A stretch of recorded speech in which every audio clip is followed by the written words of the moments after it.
Chapter 1: The Lies Poor People Love to Tell Themselves. If money is the root of all evil, why does everyone want more of it? People say things like money can't buy happiness, or I'd rather be poor and honest than rich and corrupt. But let's be honest. Those phrases are shields. They are ways to feel better about not having money. They are emotional bubble wrap. A friend once told me he doesn't care about money. He said wealth corrupts people and turns them selfish. But I've seen him stress every month over rent. He cancels dinner plans if payday is far. He says he's just careful with money, but what he really means is he can't afford life's basics without anxiety. That's not peace. That's survival. You can say money doesn't matter, but you still need it for everything: food, shelter, health, education, safety, time off when you're sick, time off when you're burned out. Money is not about luxury. It's about control. Poor people often build moral arguments to justify staying poor. They claim the rich are greedy. They say wealth is unethical. They tell themselves they are too pure to chase money. But what they are really doing is comforting themselves. They are turning a disadvantage into a virtue. The problem is that comfort doesn't pay bills. It doesn't protect your kids from medical debt. It doesn't get your parents better care when they are old. It doesn't give you options. When people say money isn't everything, they ignore the fact that money touches almost everything. Try living in North America without it. Try navigating the U.S. healthcare system with no cash or insurance. Try putting your kid in a safe neighborhood without it. Try eating healthy on $30 a week. Without money, your options shrink fast. You don't get to pick the school district. You don't get to work from home. You don't get to walk away from toxic jobs. You don't get to say no. People don't always envy rich people because of yachts or jets. They envy the choices. They envy the freedom. They envy not being forced into things.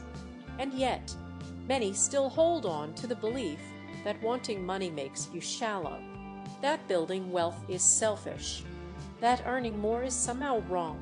But let's flip the question. What if building wealth is the most responsible thing you can do? What if the best way to take care of others is to stop needing help yourself? We're told that being poor is noble, but there's nothing noble about being unable to take care of your family. There's nothing noble about saying no to dreams because your bank account says so.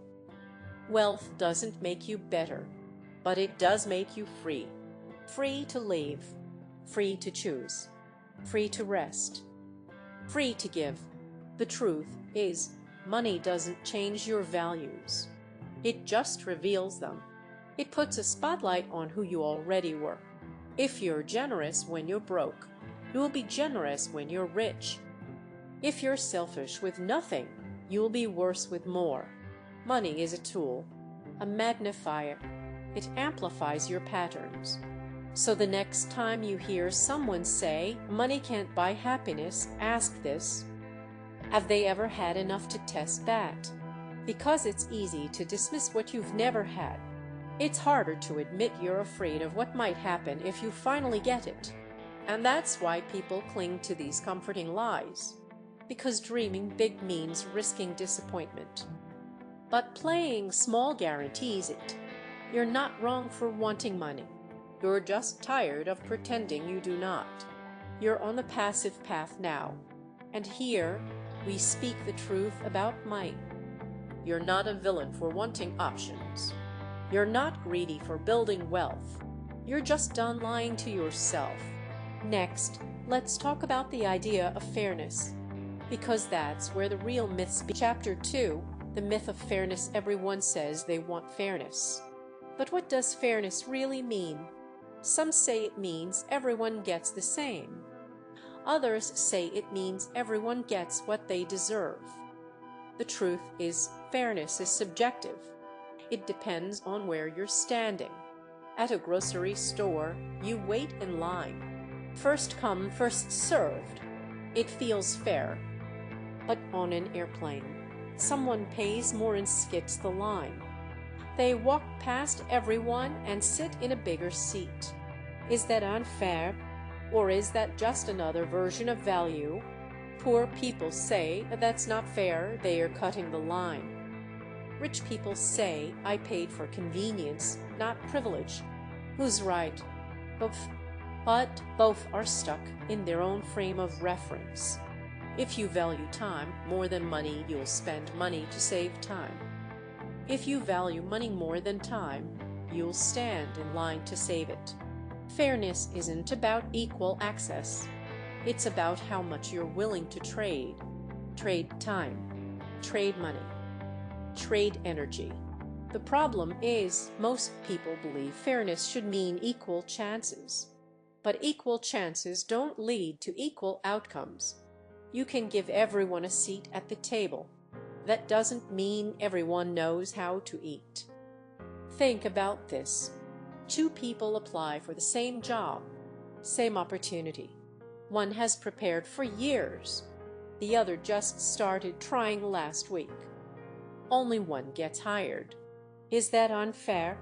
Or is that just how preparation works? Now apply that to wealth.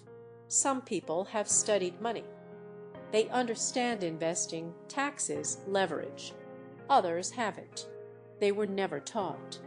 They never looked it up. Is it fair that the first person builds wealth faster? Or is it just predictable? Life rewards action, not wishes. And yet, people complain that the system isn't fair, that the rich get richer and the poor stay poor. But the system isn't designed to be fair. It's designed to be scalable. It rewards people who figure it out. If you don't like it, you can fight the game, or you can learn the rules. Fairness sounds noble, but it's often just resentment in disguise. The real question isn't whether the world is fair. It's whether you're playing to win or playing to feel righteous. One leads to freedom. The other leads to bitterness. There's a reason the rich spend money to avoid waiting. They know their time is worth more than their pride. They know every hour wasted is a decision not to earn. They don't want equality. They want velocity. They don't want fairness. They want freedom. Poor people demand fairness because they feel trapped. Rich people buy leverage because they know freedom costs money. The truth is time is not distributed equally. Some people guard it. Some people waste it. Some people exchange it for minimum wage. Others turn it into assets. And fairness. Fairness doesn't decide your fate. Your decisions do. So stop waiting for fairness. Start building leverage. And stop measuring yourself by someone else's definition of equal. Fairness won't set you free. Knowledge will. The passive path isn't about waiting for the world to catch up. It's about learning how to move faster. Next, let's look at what the rich understand about time that most people don't. Do you like this personality? Chapter 3. What the rich understand about time that you don't. Rich people treat time like cash. Poor people treat it like air. They assume it's unlimited. But time is the only thing you can't get back. You can lose money and earn it again. You can lose health and recover some of it. But time, once it's gone, it's gone. We all get 24 hours a day. But how we use it makes all the difference. A rich person will pay $50 to save an hour. A poor person will waste an hour to save $5. One moves faster. One stays stuck. That's why the rich skip lines. That's why they hire help. That's why they outsource chores. It's not about being lazy. It's about being focused. Every hour saved is an hour spent on strategy. Every hour wasted is a lost opportunity. You don't get rich by doing everything yourself. You get rich by doing the right things consistently. Here's how most people waste time: scrolling social media, arguing online, running errands that could be delivered, trying to fix things they don't understand, staying in conversations that go nowhere. But every rich person has figured this out. Your hourly worth is your true wealth calculator. Let's say you make $25 an hour. You spend 2 hours trying to assemble furniture. That's $50 of your time. But a professional could do it in 30 minutes for $40. You saved $10, right? No, you lost $10 in 2 hours. Now imagine your time is worth $100 an hour. Would you still try to save a few bucks on tasks that slow you down? This is how rich people think. Not because they are smarter, but because they value time more than pride. They know money is renewable. Time isn't. They don't waste energy on low-return activities. They focus on what scales: ideas, systems, assets. They ask different questions. Not how much does this cost, but what's the return if I spend this? Not a can I do this myself, but who can do this better and faster? The middle class saves money, the wealthy save time, the poor save pride, and all three end up with different results. It's not about being faster. It's about moving smarter. Every minute you protect builds momentum. Every hour you reclaim creates options. Every decision compounds. Most people live in reaction mode. They put out fires. They answer emails. They run from task to task. But the rich create space to think. They buy their time back. They spend money to create quiet, so they can make decisions without noise. That's where leverage comes from. That's how wealth is built. You can't think clearly when your calendar owns you. You can't grow if you're always busy. And you won't escape if you keep trading time for survival. The passive path is about stopping that cycle.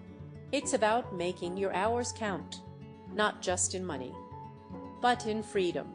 You have to know what your time is worth, then protect it like your life depends on it, because it does.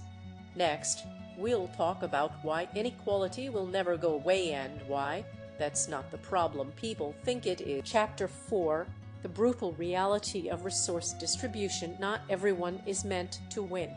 That's not a flaw in the system. That's how nature works. In the wild, the strongest survive. The fastest eat first. The clever escape danger. It's not fair. It's just how things are. And society is no different. We want everyone to succeed. But the truth is, some people do more. Some people build more. Some people risk more. And they get more.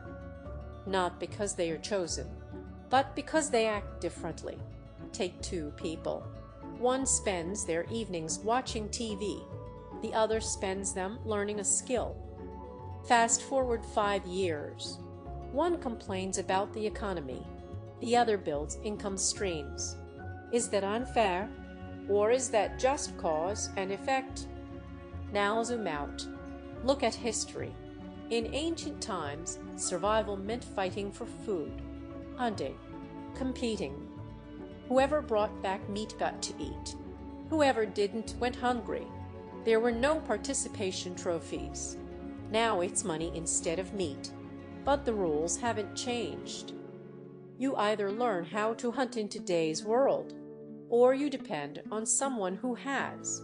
The economy doesn't care about fairness. It rewards utility. It rewards innovation.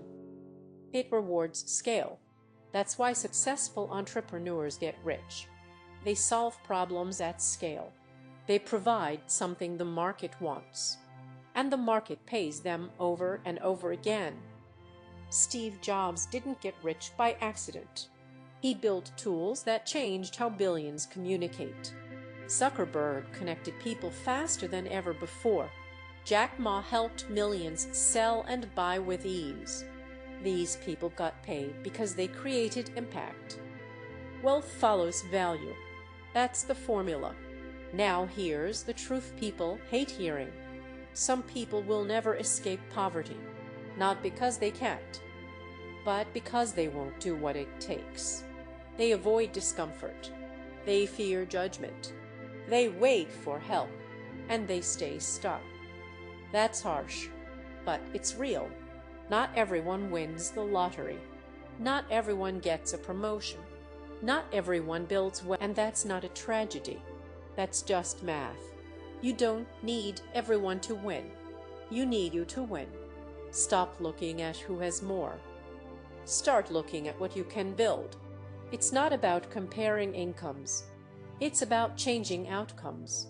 And outcomes change when you do.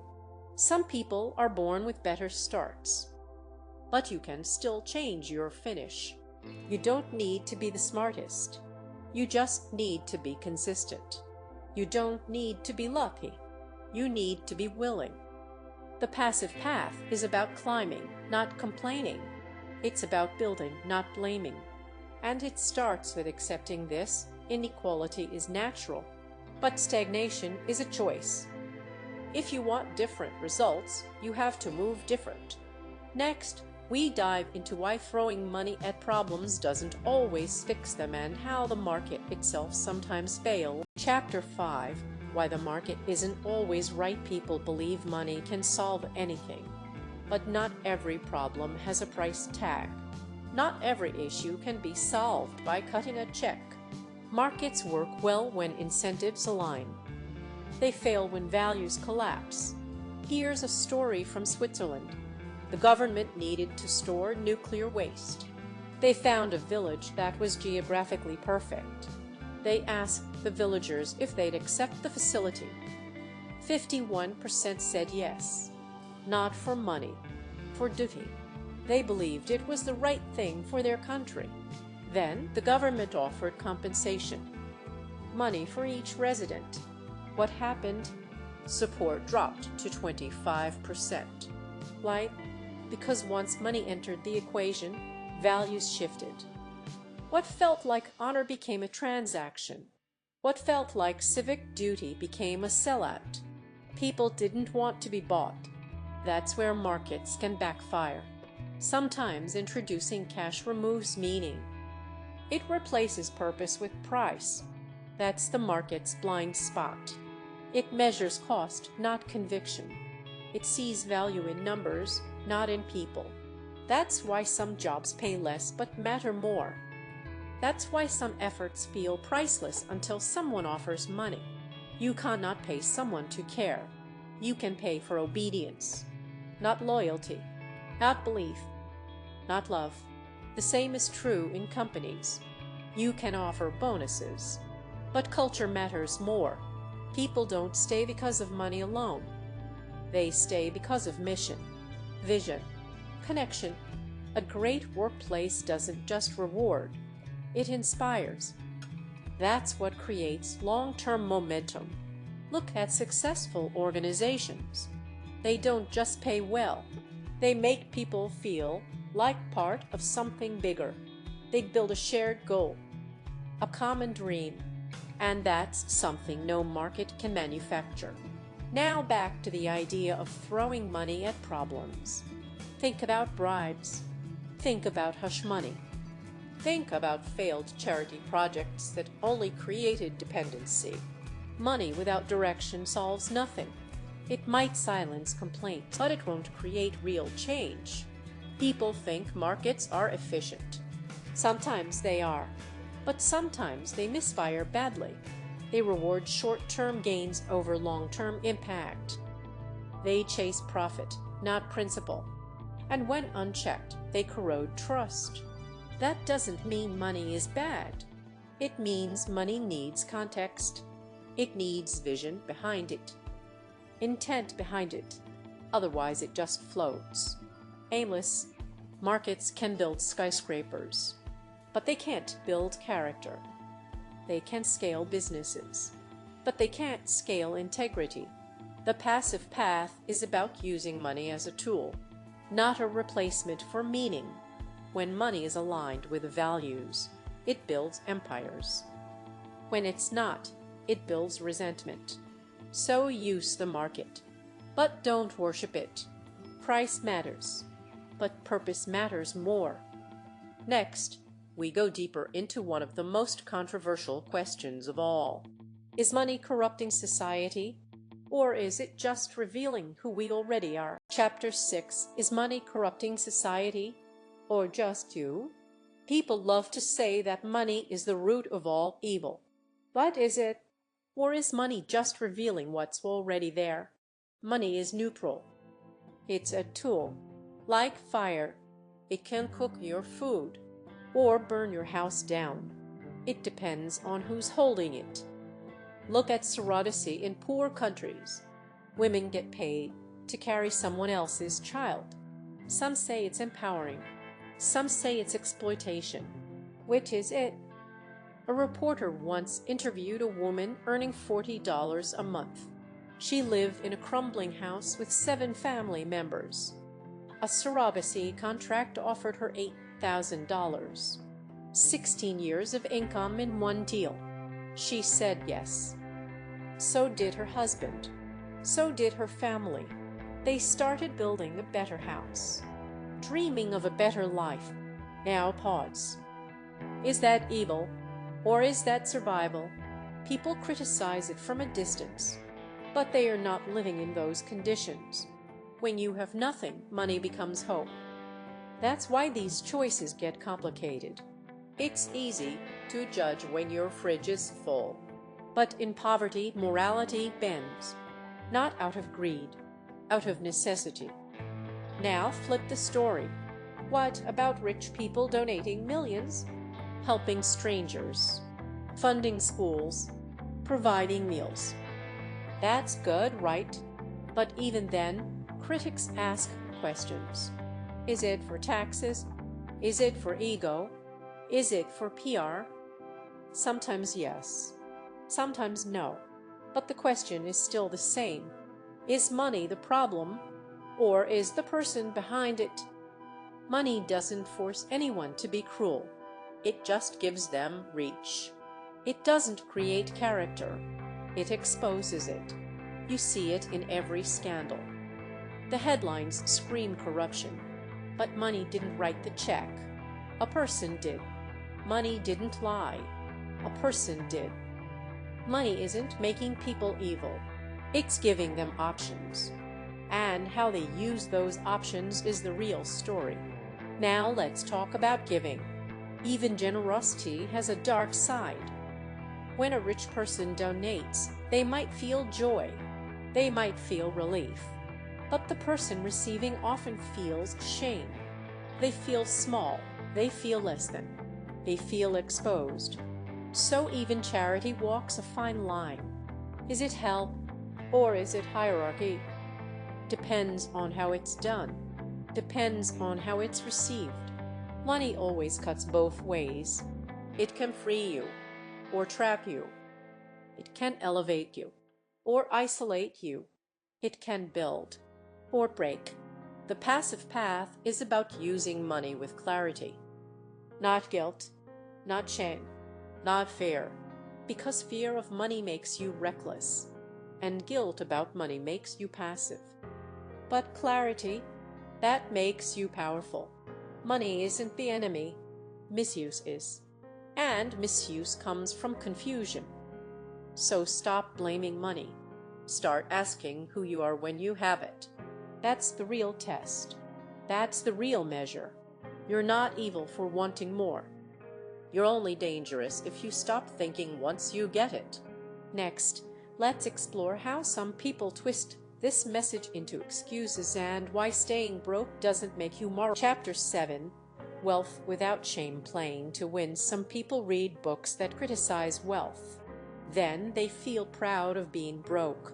They say things like, I don't need much. I'd rather be kind than rich. Money ruins people. But here's the truth. Most of them wish they had more. They just won't admit it. So they turn judgment into comfort. They look at successful people and say they probably cheated. They must have stepped on others. They got lucky.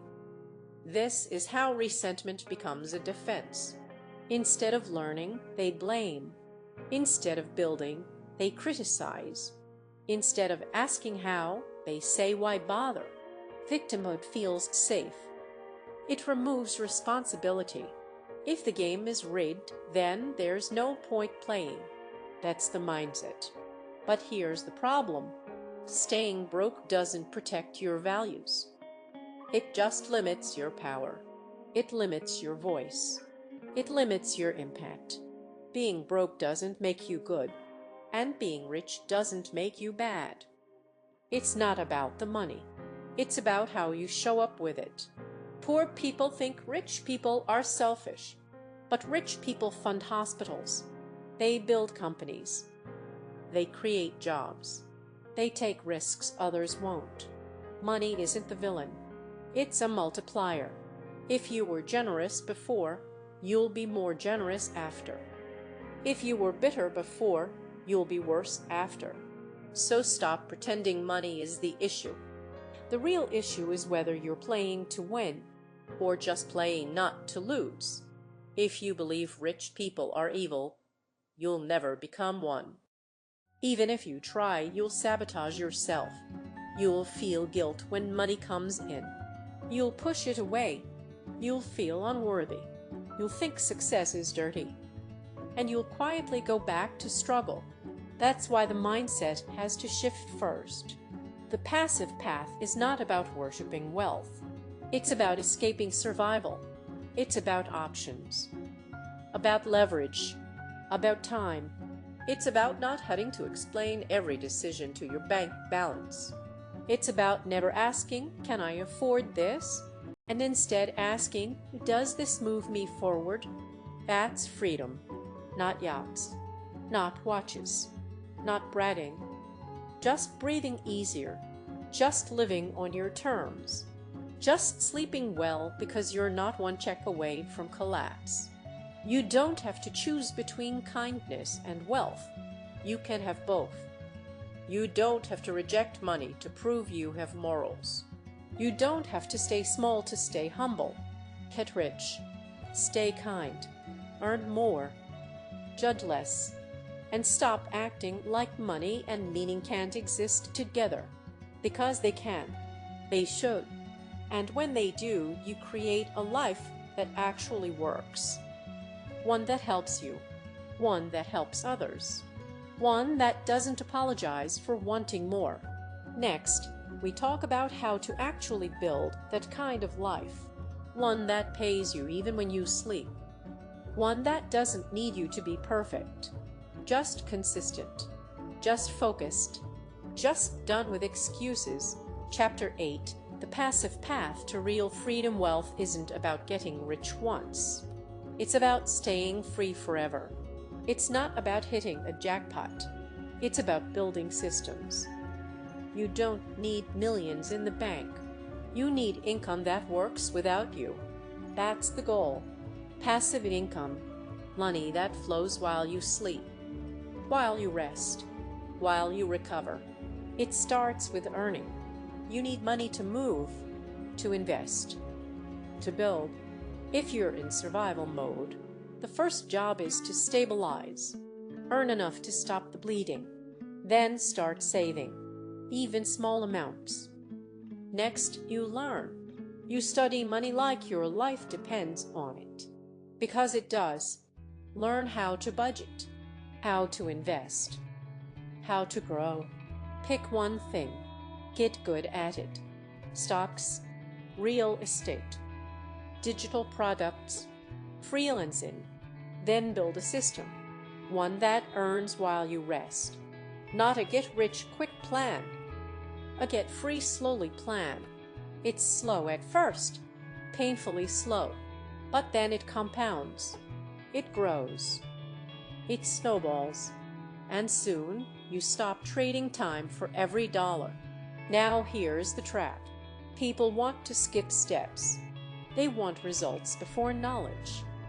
Freedom before foundation. But it doesn't work like that. The passive path has an order: earn, save, invest, automate, grow, repeat. You follow it until work becomes optional, until you don't need permission to take a break, until your days are yours again. Freedom isn't a number, it's a feeling. It's knowing your bills are covered. Your time is yours. Your mind is clear. It's peace, not pressure. That's why we do this. Not to show off, not to compete, but to reclaim life, to stop the cycle, to rest without guilt, to say no without fear, to live without panic. That's the real reason to build wealth, to be useful without being used, to be generous without being drained, to give without going broke. You don't need millions. You need margin. You need space. You need systems. You need discipline. And you need to start. Not next year. Not when you feel ready. Now, start with what you have. It's not about perfection. It's about progress. The passive path is waiting, and it's not crowded. Because most people never choose it. But you just did.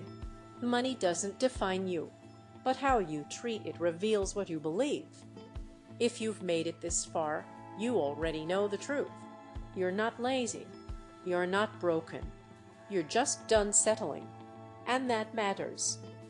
Because the moment you decide to change your relationship with money, everything shifts. You stop blaming. You start building. You stop doubting. You start moving. And step by step, you carve your own passive path. Now do one more thing. Like this video so more people find it.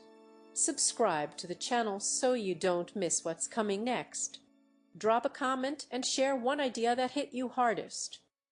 And send this video to someone you care about. Someone who needs to hear it. Good luck on your journey. Feel free to check out the other videos on this channel when you're ready to keep going. And I'll see you in the next one.